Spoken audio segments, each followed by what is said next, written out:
a better system. If we had a system in place where bleeding was handled properly, people didn't have the stigma about, I better keep it quiet because, well, I've told my owner my horse bled. You know, owners get suicidal when they hear that, and it's so common in horses. If we had a proper situation in place or recommendation in place where they said, listen, if you bleed, we will scope it and make a week or 2 week, just depending, because we know things heal, you'd find, Ralph, that people would be more open about it.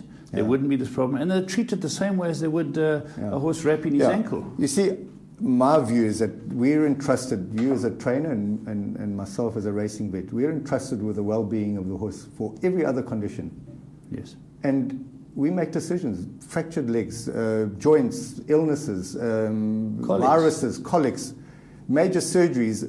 You know, Jet Explorer, we had a major fracture of the upper and lower jaw. He was back racing 3.5 months later. Yeah.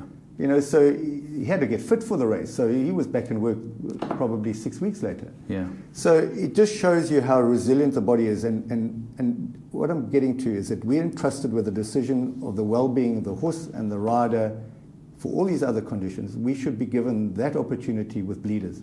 Yeah, Ralph, homeopathic help is a big industry today.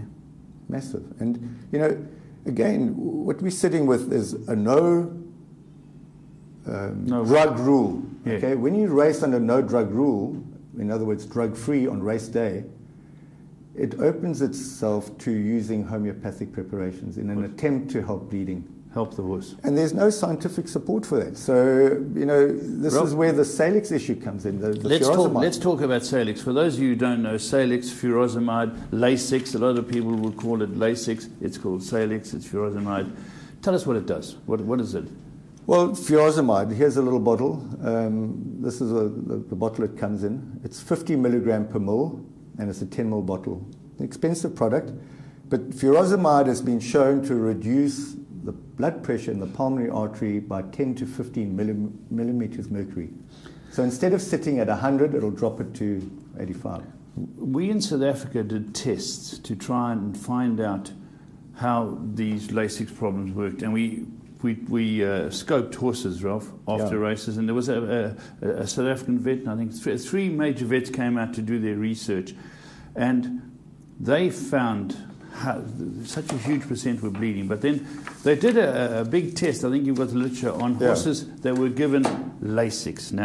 Now it's conclusive that it decreases ERPH. Yeah. And this study was done at the Vaal, and it was Hinchcliffe, Australian, Melbourne University, top authority on ERPH. Yes. And then Morley from Colorado and Alan Guthrie from Wondersteport. And they worked, I think they raced horses 2 weeks apart. Yes. And the trial consisted of about 150 or so horses. And they used one bottle, 500 milligram of Salix. Now that's a high dose, but that's the dose they use in America. 450 to 500 milligram of Salix was given 4 hours before on the course, and then the horses were raced.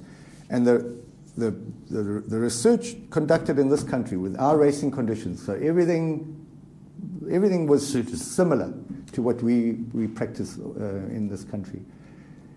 Bleeding was reduced by 1 grade.